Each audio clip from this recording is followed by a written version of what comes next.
DJ Beski, Anish Babu, Anish Babu, Anish Babu, Anish Babu, Parhalganj, Parhalganj, Parhalganj, Parhalganj. जाते ससुरवा गोटाए लगलू का खैलू ए धान की मोटाए लगलू हायो करा खरे ये शीशे का देसी मजा मिले कि नैहर के बेना भुलाए लगलू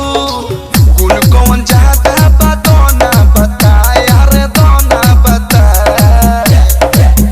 जब सुतनी बनम संगे खटिया लगाए तब मारेला झुलू फिरा हवा साए साए रे बनम के झुलू फिरा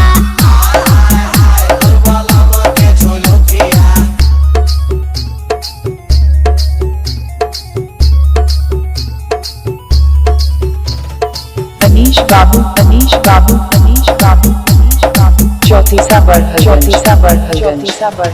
तो चल ढाल गइल बदल न केहू के भाव देबेलू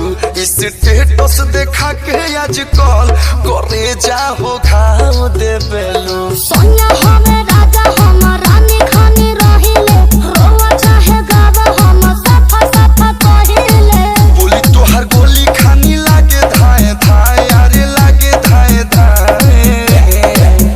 जब सुतनी बनम संगे खटिया लगाए तब मारेला झुलू फिया हवा साए साए रे बनम के झुलू फिया Anish Babu, Anish Babu, Anish Babu, Anish Babu. चौथी साबर, चौथी साबर, चौथी साबर, चौथी साबर.